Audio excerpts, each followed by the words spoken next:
being the chief illustrator for Source magazine? Well, I mean, it wasn't really the Source when I started. You know, they had just moved to New York, and I was already doing. I was a freelance artist for 3 years. So, as a hip hop head, came across the early magazine. Just called them up, walked by, showed them my portfolio, and they were looking to add an art element. And they were in one room, one small room, no real budget, you know. So that's why I say it wasn't the Source. It was just a fledgling magazine, and just had the opportunity to draw people. So did you, hold on, not to cut you off, did you get down in Boston? No. Once they moved to New York. Okay. Yeah. So it was the summer of 1990. Summer of 1990. That's the first issue you appeared in? First issue I appeared in would be September 1990. Yeah. Okay. What was the concept of it? I know that you often appeared at the end, and whoever was on the cover, you would give your little rendition at the end, right? Well, that's what it evolved to, and that's how it was. Probably for like 14 of the years. But early on, it was like if they had something they wanted to summarize, if there was something they wanted to get across, then I just kind of sealed it up. Every now and then, it would be always it was on the cover, but sometimes it was a secondary story. Sometimes it was a statement they wanted to make, or someone had got killed. So it varied in the early stages, but then it evolved to whoever was on the cover. So like 98% of the time. And ultimately, this gave birth to what was known as The Last Word by Andre Davis. Yeah, full government, Andre Leroy Davis. Yep. Yeah. Why don't you? I didn't give him. I kind of start my interviews organically. Why don't you introduce yourself to my listeners? It's been a long time, and my listening audience is probably a little bit younger. Yeah. But I'm still gonna deliver this to them, and it means a lot to me. That's why I was on you like that. But go ahead and introduce yourself, bro. Andre Leroy Davis, artist, writer, teacher, journalist, curator, born and raised in Brooklyn, and hip hop head forever. Quick summarization. Reader's Digest version. And okay. Before hip hop, and I mean, I said before hip hop. Before the Source, were you like a graph artist, or you were just doing pieces on, in school and shit like that? Well, I've always been an artist from elementary school. That's just the way it was. So it was nothing new. Always been drawing, always was drawing, and went to an art high school, went to an art college, and jumped out as a professional artist right after college. But in high school, because it was an art high school, we drew, did everything. I mean, as I tell people, wasn't doing anything special. We just living life. We had no idea, right.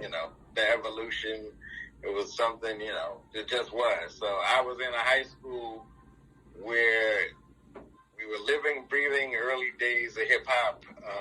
Had early hip hop heads in there. Mm-hmm. Went to high school with MCT, who was part of Mantronics. Fable from Rocksteady Crew was in the high school. The Mighty Shirt Kings was in the high school. So that's hold on. Yeah. You was classmates with the Mighty T-Shirt Kings from Queens, right? Yeah, the Mighty Shirt Kings. They were 2 years. They were 2 years ahead, above me. So I got there 10th grade. They were there. They were in their senior year. What school? What school was this? You never gave us a name. High School of Art and Design. I thought it was Art and Design the whole time you were saying this. Okay. Which later went on, of course. Everybody named Mama, from Mobb Deep to what's his name, Pharaoh Monch.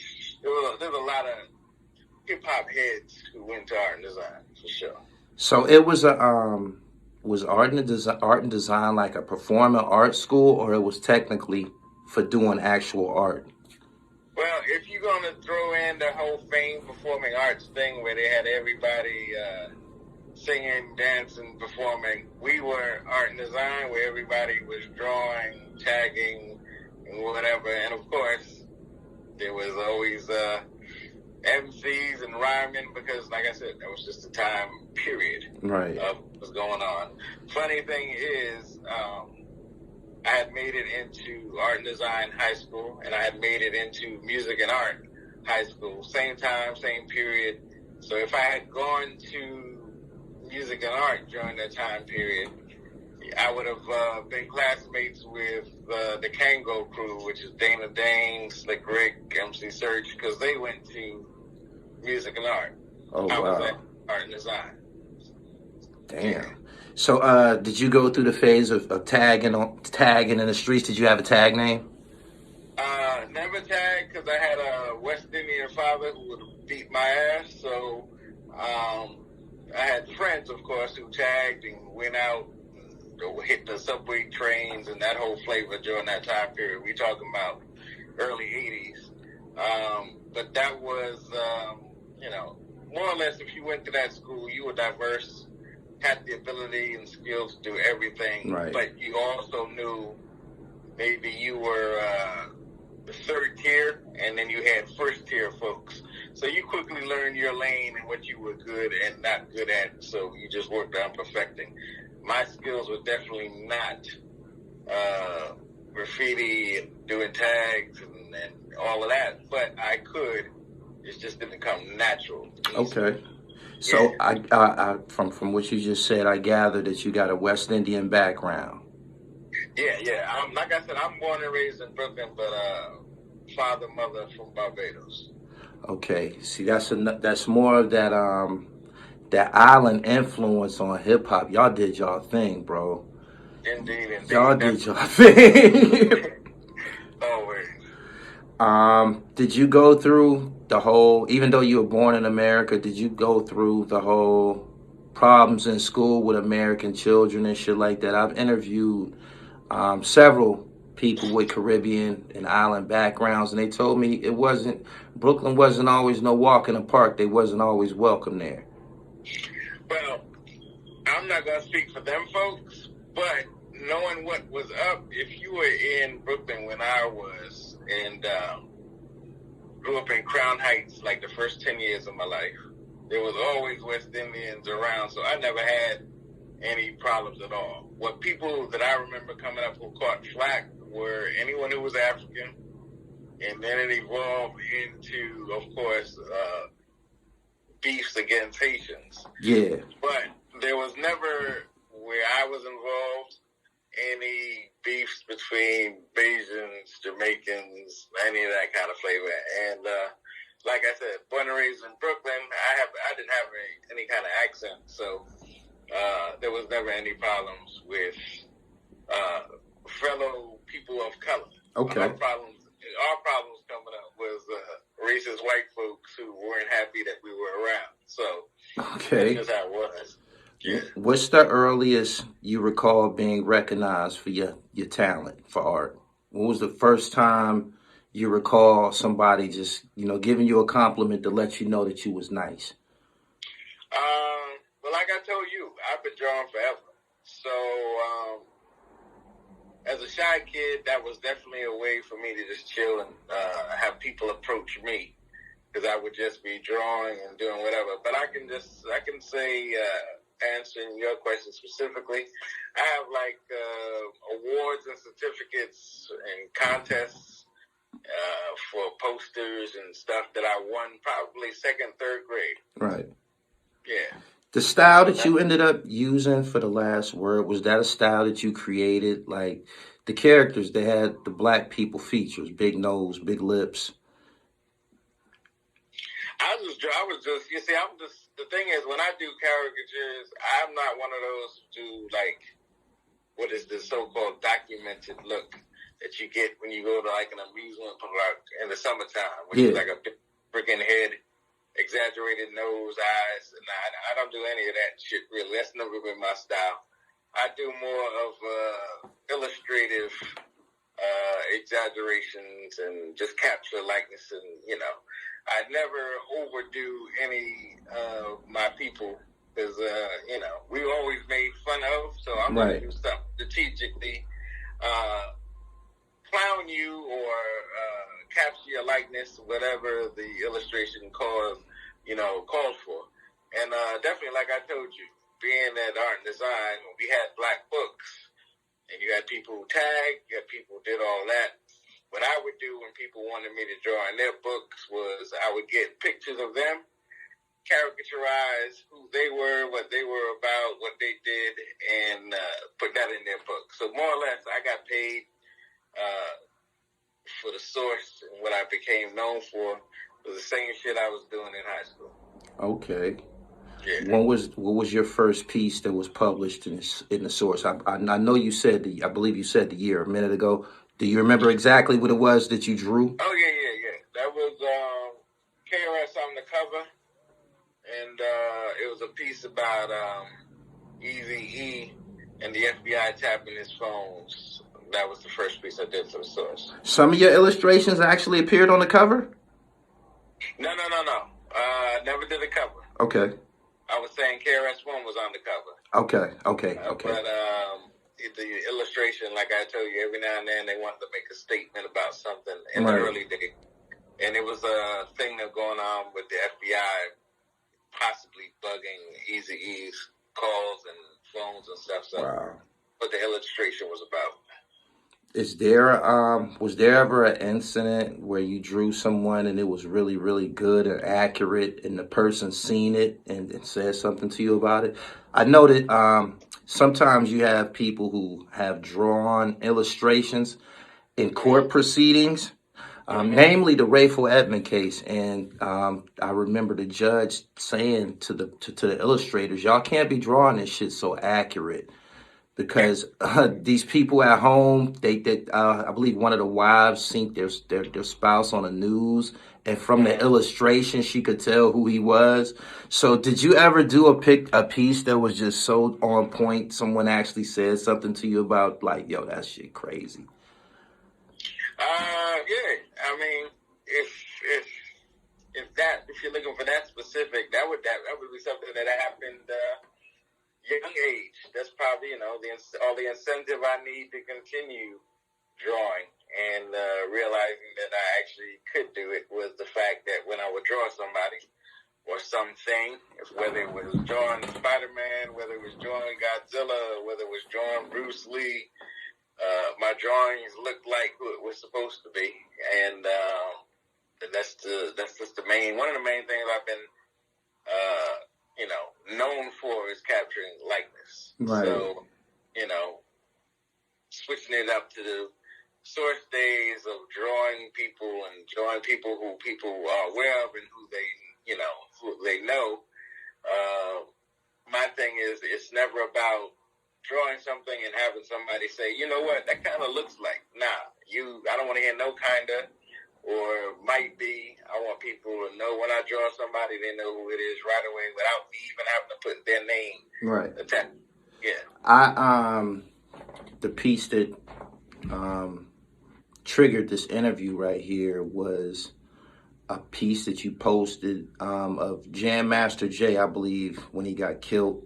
The anniversary of him being killed or something like that. You posted one of them. And when I seen it, I knew exactly who you was. I was somehow I encountered you on Facebook, but when I seen it, I said, that's homeboy from the source. Those characters are unmistakable. They just seem like almost like trading cards, like the Garbage Pail Kids and shit. Like when I seen it, I know exactly where I seen this at and everything. So that's it's kind of like what I told you before about being in high school. It was just living a life, living the culture, not knowing it was a culture. It was just being a teenager, loving the music, loving the style, the dress, all of that. So I say that because hopping into what was not a nationally known magazine yet at the time, but it was heading there. Mm-hmm. I was already a freelance artist, but this provided me to draw melanin-kissed people. No doubt. Music, people that I appreciated, music that I loved. This was the type of shit where if somebody said, draw this, I didn't have to really, like, research it to find out who the person was. I knew the culture. I knew what was going on. It was just a natural flow and love, now being able to just communicate, you know, and respectfully draw my people in positive light, mostly, unless they had done some dumb shit and had to be drawn that way. So it was just, you know, just my evolving style, me knowing what I wanted to do, me being confident and knowing what I wanted to do, what I wanted to say. And that's what just made it, you know, memorable. It was, you know, just natural. None of the celebrities that you did illustrations for, they never say, yo, I need one of these pieces on clothing, on a jean suit, or I need this on a sweatshirt or something like that. That never was something that came across your plate, actually going off into doing garments and shit? Well, I always say I know my lane. That's the shirt kings. They pop out their airbrush. They do what they do. Right. That wasn't my thing. My whole thing was to be a visual artist whose work appeared in magazines, movies, record jackets, CDs. You know, that was the training I received in high school, in college, being a professional. Making myself a business, owning my artwork was taught to me high school, college. So I went at it from a different vantage point than how the Shirt Kings attacked it. They attacked it by, in my opinion, becoming the first hip-hop street clothing line. That's where they went. That was their lane. My lane that I wanted to be, when people used to ask me, what do you want to do with your art? I used to tell them I want my shit to be everywhere. I wanted the magazine, movies, album covers, you know, that was just my flow. So people approached me about putting stuff on clothes. People took my images from the source and made illegal copies and made their own clothing lines. Like I had a clothing line in Japan that I had absolutely nothing to do with. They just took my images from the source and put it on shirts in like the 90s. So I had something like that, but that was not something I really thought about and wanted to do until probably a good 10 years ago when I decided I wanted to do things how I wanted to do it. So that's crazy. RZA just caught some people in Japan or China selling wu-tang garments on an e-commerce store, and he's suing the shit out of them about that. But I believe they were doing it undetected for a period of time. That's crazy. Oh, hell yeah. Because, of course, early 90s, different from now, where now, you know, you can find out shit that's happening on the other side of the world. Instagram, somebody gonna send you stuff. But I found out about it because somebody, you know, reached out to me about getting some of the shirts. Oh, they thought you were selling them. They thought you were selling them. I have no idea what you're talking about. You know? And I definitely didn't have the money or the lawyers early 90s to be doing anything about it. So, you know. What was it like? At what point, you know, did you develop a relationship with the top brass at the source? Like, when did you become on first name facial recognition with Dave Mays? I mean, well, it's like what I gotta always kind of repeat this to folks, because I know, looking at it now, people, it's the source. It's the source, because that's what it evolved to. But from day one, like I said, went there, they was all in one room. They had just moved to New York, so I knew Dave and all them from day one, walking into the room or into the source. So, you know, walked in, they were all in there. Met John Schechter, he was the editor-in-chief. He told me he had that idea to add an element of art because he was a fan of Mad Magazine. Talked about it, did a sketch, came in with the finished drawing in like 2 days. Figured that was just gonna be it, because like I told you, I was already a freelance artist. Let me ask you something. Yeah. So you made a great point. Did an element of the last word come from Mad Magazine? Because when you mentioned that, Mm-hmm. the style is kind of similar. Not to accuse you of anything. Your shit is hip hop and is dope as fuck. But when you said that, I don't know, the artwork, the characters. I can't remember the name of the guy, the actual character that always appeared in Mad Magazine. Mm-hmm. But shit, he could definitely go back there into the last word and blend in.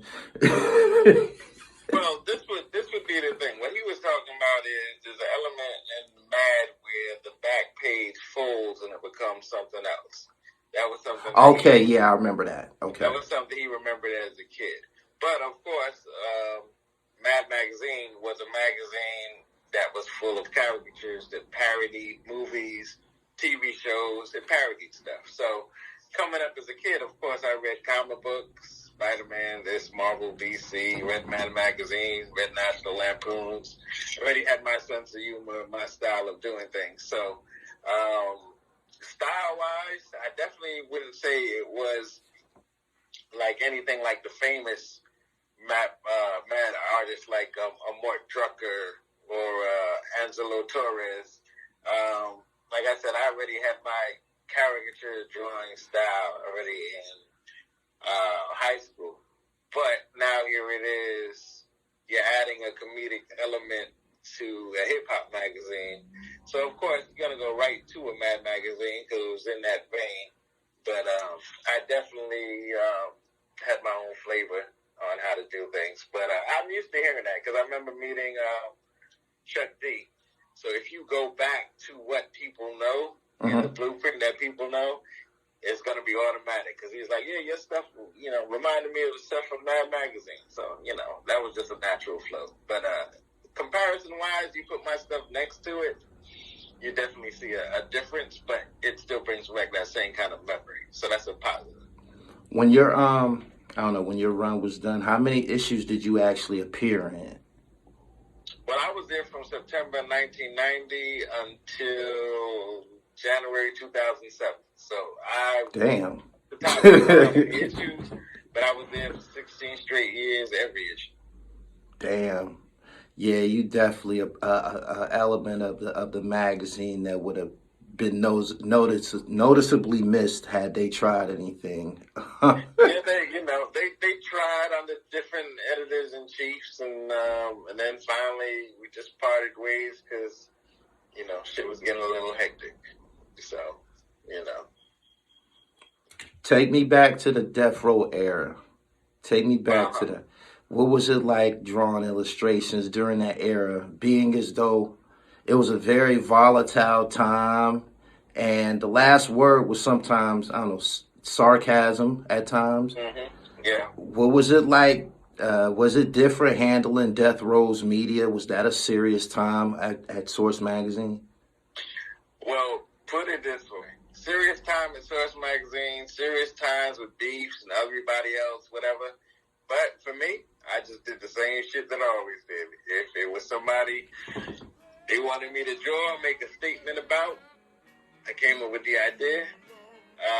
Either the editor-in-chief said yeah or they said no, but that's always how it was from the beginning. Right. So I didn't change anything of how I went about doing things. But did the source change? Was the environment different? Yeah. Did they want me to tone down certain things? Yeah. Did I? No. Hold on. They wanted you to be cool during that period when THRU in the East, when that was going on. They wanted you to just be cool. No, they wanted. There were certain. What I'm saying is nothing changed. Let's say it was before THRU, and they told me they wanted me to draw somebody, and I came in with two ideas. They would always either say, all right, you might have gone too far with this one, do that idea, or whatever. Now, they never told me what to draw, but they definitely made sure that I didn't reach. and my personality is to reach. So when THRU came about and it was beef, and I had to draw somebody, I had to draw Suge or whatever, my ideas and how I went about things did not change at all. I was still reaching. Now, that made them either pick the second idea or the first. But, because I did stuff like, I did a hip-hop kind of version of The Shining, where, if you remember, you have Jack Nicholson popping through the door. Mm-hmm. Then he's here. So I did the same kind of thing. I had Snoop on the other side of the door to the side, but I had Suge busting through the door with his head. So that was my way of still getting the whole point across. So, Right. yeah, they wanted things to be a little bit calm. Maybe they wanted me not to go as far, but I was still going to reach. It was up to them to tell me, nah, do the other idea. Did you look forward to drawing certain people? I think I remember a Mike Tyson piece, Tupac. Did you look forward to drawing certain people? Nah, not at all. It was all about who was hot at the time, meaning it could be a new rising star, like a Red Man. It's like, all right, this kid is new. He's a new MC in 92-ish. So, all right, I get to draw this new kid. I don't really have any real reference on him because he's new. But let's see what happens. Or it could be, all right, okay, KRS is actually going to be on the cover because he's got a new album and they're promoting it and they're getting that out. So he's on the cover. I got tons of KRS One reference. I know all about him. Right. So it was just about whoever was on the cover, whoever was coming out, whoever was new, whoever was hot at the time and made the cover.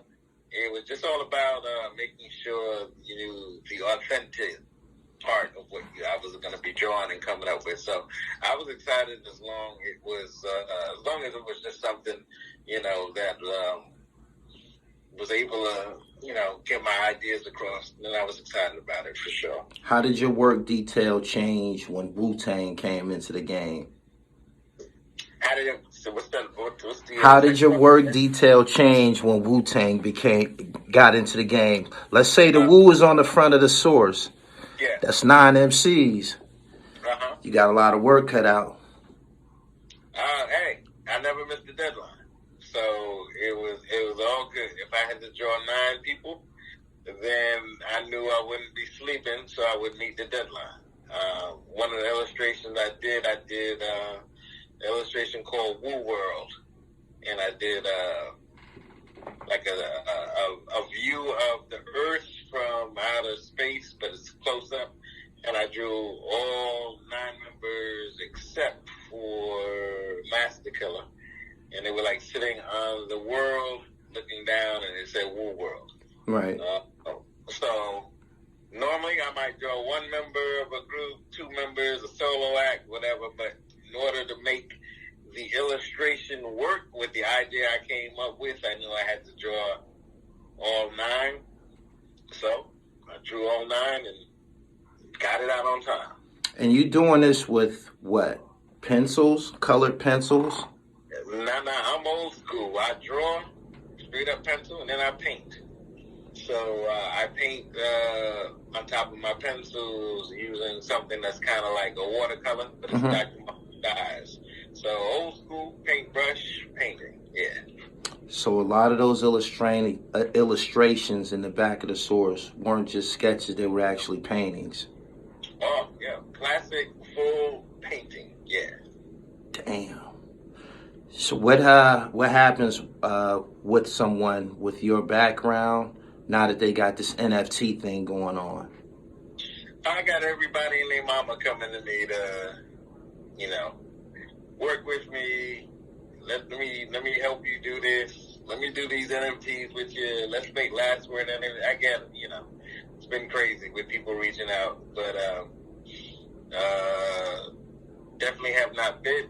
I do things at my own pace, my own time. So instead of doing the last words like most people seem to want, I released some hip hop heads in July of last year on the Near platform. donated some to the Universal Hip Hop Museum, which is in progress.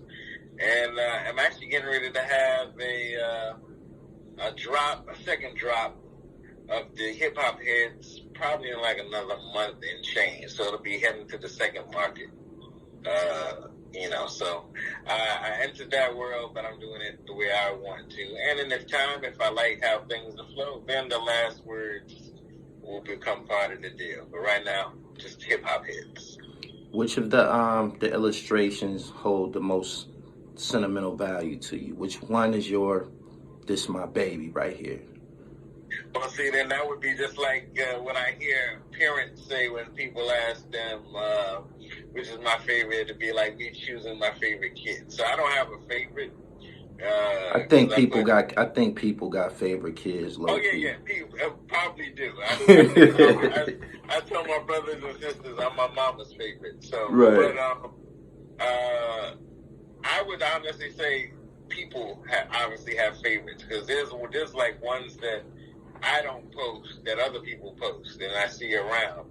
I don't have any favorites. I have ones that I really like that to me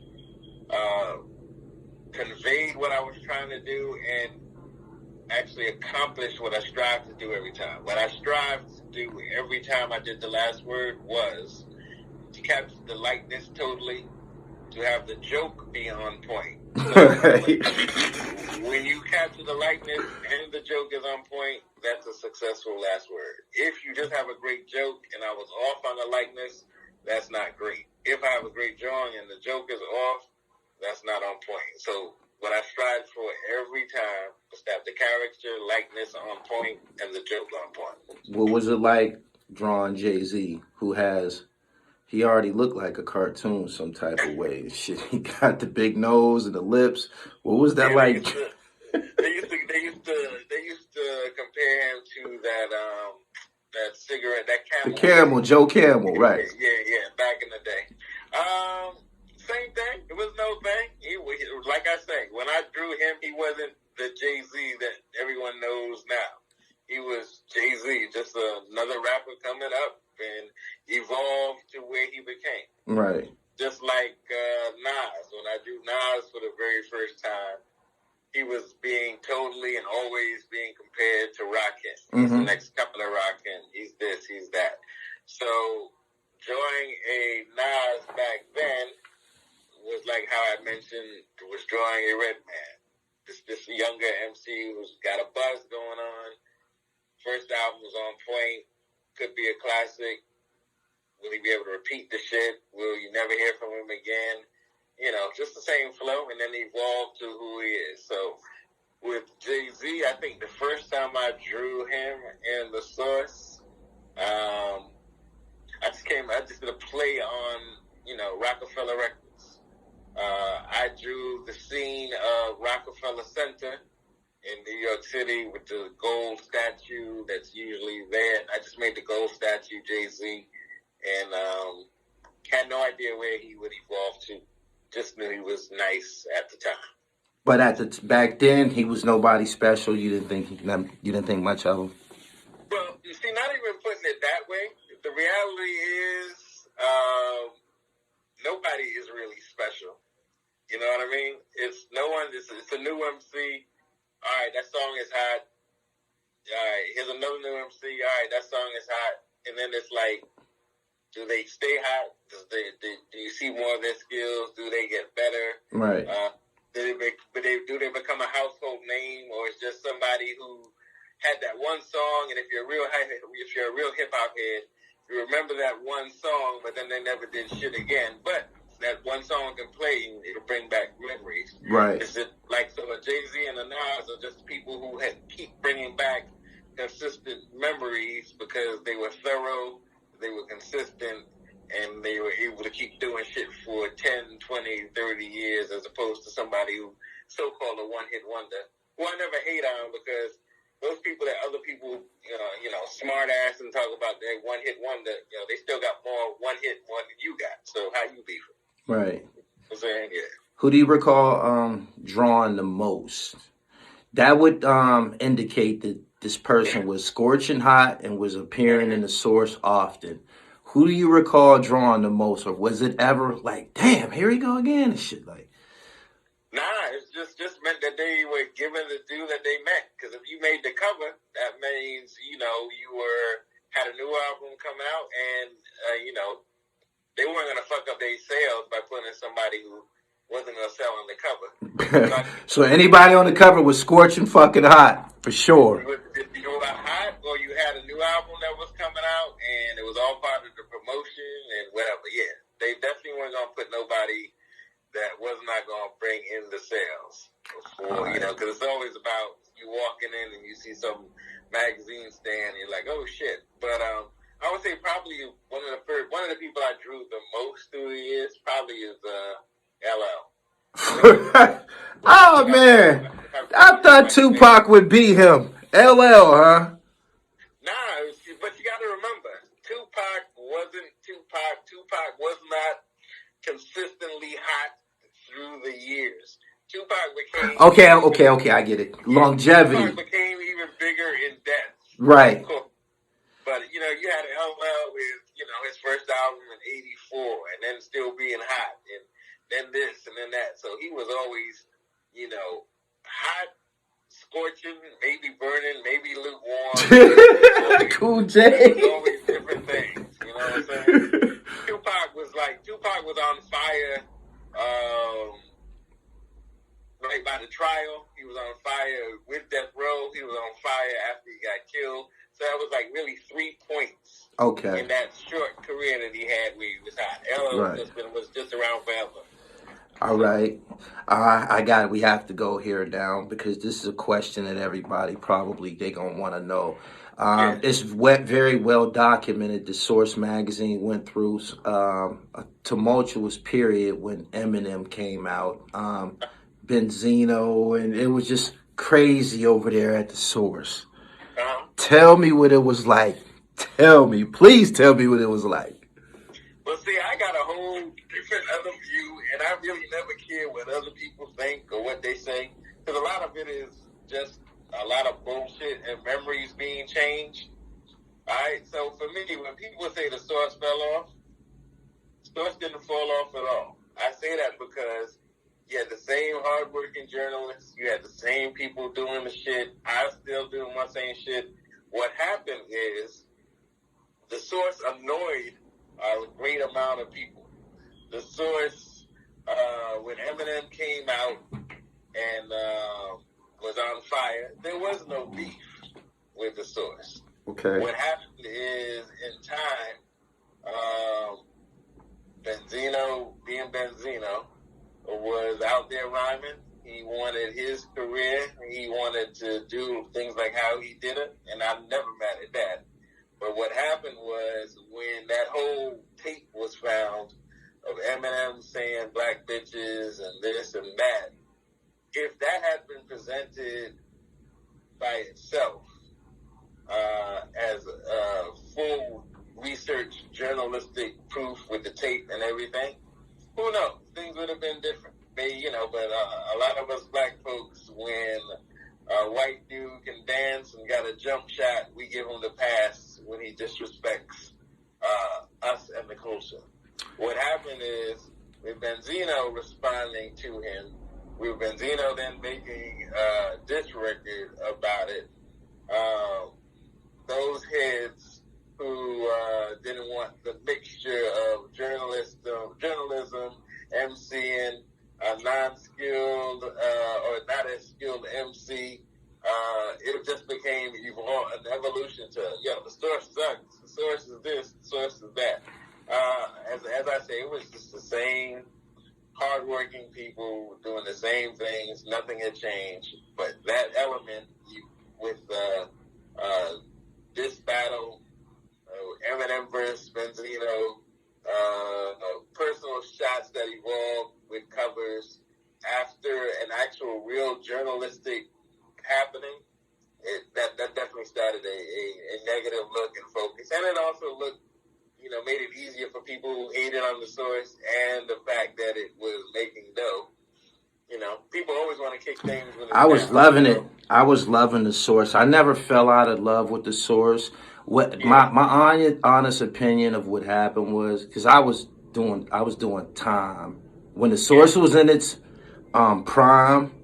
The Source carried so many niggas in jail. That was like huge. But the truth is, the Source dominated by itself for a long, long time. And what started to happen was XXL started to put out some dope shit, man. I remember getting the XXL copy when Raekwon was on the front with that white gold tarantula. Them was some hard days for the Source. So let me comment on that too. See, as a hip hop head, before the Source, I bought Word Up, I bought Rap Masters. I would occasionally get a Spin magazine because Spin would occasionally do a little short, maybe one page. Run DMC, yeah. Yeah. Same thing with Rolling Stones. So I bought anything that reported spoke on hip hop. Right. So when the Source came around, like I said, they were a fledgling magazine, but they were talking about hip hop. It was nothing but hip hop. So in the early days of the Source, from like 90 to 94, you had a crew of heads who, you know, were the originators, who I all worked with them. And then early on, there was a beef with those editors, who was known as Ray Dog at the time, from RSO, who later became Benzino. Okay. And there was beef. So those people left the Source in like 94, right? Mm-hmm. And the Source continued, they got new people and all that type of thing. And then probably 3 years later, like 3 or 4 of those people who left the Source, like Reggie Dennis, who was one of the original music editors at the Source, he left and he founded and started XXL. XXL, yeah. I've heard this story repeatedly. I've interviewed a couple people. So XXL originally was started by people who left the Source. Yeah, I heard that. I know that to be the truth. Yeah. So it had the same feel and all that type of thing. And originally I was asked, you know, they were asking certain people to leave the Source to go to XXL and that type of thing. And because of my relationships, had I been asked to leave, I probably would have left back then. But they didn't ask me. So Hold on. Why would it have been easy for you to lead a Source? Well, you started your brand there. That's what we know Andre Davis from. Why would you up and leave there? I know it was a bad time because I was buying the magazines. XXL got big for a minute. No. It wasn't even a bad time. We talking about 94, 95, 96. XXL still really hadn't made a dent. They more or less came out in 96. Okay. But I was ready to leave the Source had those people who left the Source asked me to. Oh, okay. Got it. I would have left with them easily because I had a relationship with them. The editor, the original music editor at the Source, is the first person who assigned me my first writing assignment. Oh, okay. Back in 94. So I had an authentic friendship. So I would have left had they asked me to. And then XXL went on and evolved to where it became, and it got bigger under Elliot Wilson, who used to work with the Source also. Yeah. And then he left and started, you know, there. So in the early days of XXL, probably around that time, I did some writing for XXL. I wrote one of the, I wrote a Beanie Siegel piece. I wrote one of the eye candies. So I was writing and drawing. That's dope. That was dope, man. You was putting your foot in these motherfucking magazines' ass. Before the full beef, where you had to either pick a side or only couldn't write for one or write for the other. I was writing for Rap Pages. I was writing for what else? I was writing for Rap Pages, XXL, Vibe. I was writing for all of those. So yeah. What other periodicals did your illustrations appear in? Was that a Source? I mean, was that a Source copyrighted situation, or once you got to moving around, could you move your characters around? Well, it was. I could whoever the hell I wanted to in the early days, because there weren't any other competition. There weren't any other magazines. And like I said, I was already a freelance artist. So I was already doing work for publications like Emerge Magazine. I did illustrations for Players Magazine. Some of my first paid work was for Players Magazine. Right. Which is a classic. I always call it the black version of Playboy, because it was like you'd have people like Pam Grier and Players and all that type of stuff. Right. But I was already doing artwork for other magazines and stuff, and as the other magazines built, and like Rap Pages, which was in the West Coast, I did some work for them, did some drawings for them, and then The Source started becoming what it is, The Source, and they wanted me to only draw work for them. So that's when I then signed an exclusive contract with The Source, where they picked up the money and the pay. Because when I was originally working for The Source, like I tell you, they were just starting out. I was getting $50 for a drawing in 1990.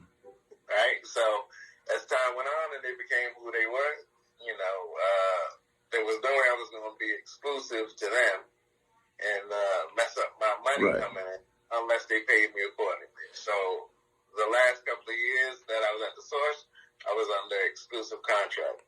So I couldn't do work for any other hip-hop magazine. Right. But I still did artwork for, like, album covers. I did THRU's album cover. Which one? Which one? Blood in My Eye. Okay. Yeah. What other album covers did you do? I did some that never saw the light of day. Like, I did an album cover for Redman. Okay. But the Def Jam kind of kicked up the release date. So the version that I did was not released. I did some mixtape covers for Mobb Deep. So, I done a lot of stuff. Did some promotional work for Def Jam. So, I was always in the hip hop world, whether it was at The Source or, my artwork was featured in the Tupac movie Resurrection.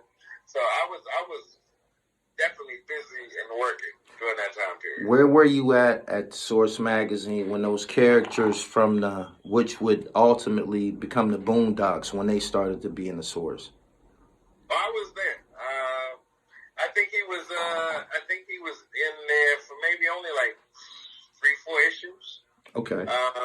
And then he went on from there to where he became, definitely. And there's a lot of stuff and the artists who became big in the hip hop community that were either popped in at The Source or popped in at Rap Pages. I don't know if you know a comic character called Brother Man.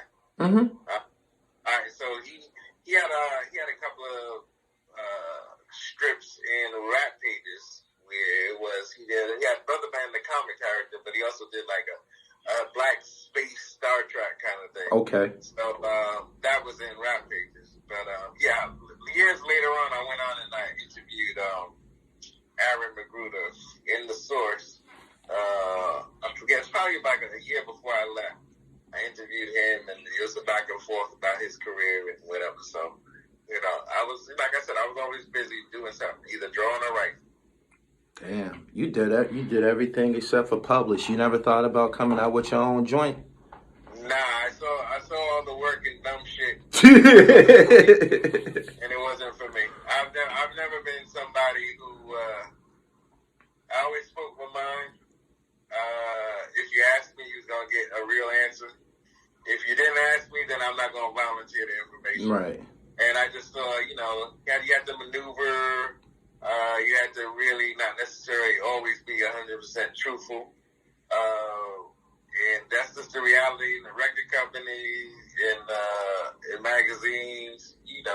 It's about stepping on necks sometimes. And it's not necessarily being, being shady. It's just the way the business is done. And that's not me. When you wake up one day and you discover that an artist has passed away, Eazy-E, Jam Master Jay, Biggie Smalls, How does that affect you, knowing that that's the end of that chapter? You probably won't be drawing those guys again. Well, the end part, not true. I draw them whenever the hell and if I wanted to. Okay. That part. Okay. But I would say there's two different ways to answer your question. As a hip hop head, as a hip hop fan, as a hip hop appreciator of music, knowing you won't hear any new joints from somebody, and the fact that you love it, that definitely is probably a feeling every hip hop head can respond to. Right.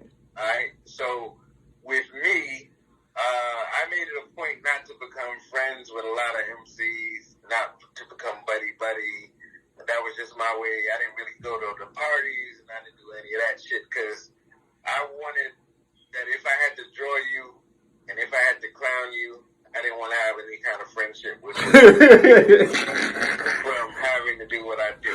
Right. It wasn't until I left the source and evolved where I actually made friends with certain MCs. Right. Now, becoming friends with them and now having them pass, because in the last 2 years, you know, I wouldn't say deep friends where I'm like going over their house or whatever, but we would holler at each other on occasion. We would do each other's favors.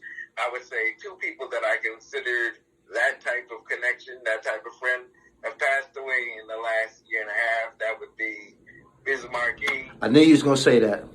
And Kango Kid. I knew you was gonna say Biz. That I could holler at, or who could holler at me about doing something for them.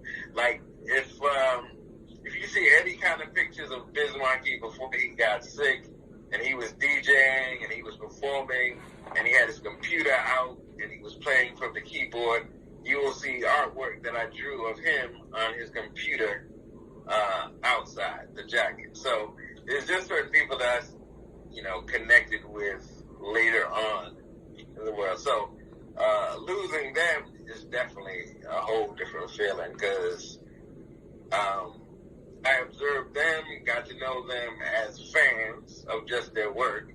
Then I observed them, got to know them where they'd be like, "What's up, Dre?" And I'd be, "What's up?" So right. Different connections, different answers. But yeah, just losing so many classic folks in the last couple of years has been definitely. Trey, we need a comic book from you, man. We need at least an issue or two, man. Right now, well, I mean, comic book wise, I did 3 covers for Marvel. Oh yeah.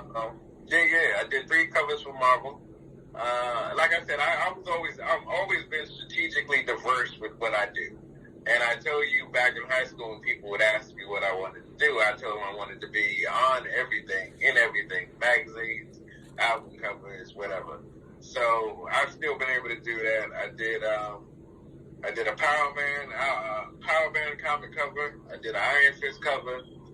I did X-Men hip hop variant cover. And I got a comic book cover out right now. There's this independent comic book called Harriet Tubman Demon Slayer. Oh, wow. I just did issue number 6, the cover. I've done baseball, basketball, football cards for Tops. So I've done a little bit of everything. It's just researching to find out what I haven't done. Damn. But it's still coming. That art, that gift for art, man, that's taking you very, very, very, very far, man. You just filled me in on, so I didn't know where this interview was gonna go because, and again, it's illustrations, but your story, you really ran in a lot of different directions, journalism, design. You interviewing guys. We won't even talk about the MC era. Mixtape covers, album covers. Damn. Yeah. Book covers. Yeah, like I said, we won't even talk about the MC era. Because like I said, in high school, everybody was rhyming. I did beats. I managed folks. I've lived, breathed hip-hop. It's just, Hip-hop don't stop. Definitely. And I'm currently putting together a last word book, which is more or less a retrospective. So working on that. We looking forward to that. Dre, you've been a great guest. Me too, definitely. A great guest, man. This interview was novelty. and it's very, very important. I believe I'm the only one with this, and that's something that I do on purpose. I want to be the first one with the new dope, and Andre Davis, you definitely dope, man. I grew up on your prints. I got stacks, still to this day, I got stacks and stacks and stacks of Source magazines. They never getting thrown away. They never You get. gotta take care of them if you can. I had my whole line for a minute, and then I moved 5 years ago and lost the stack. But still got what I got. No doubt. I appreciate you. In 2022, what can we expect from you?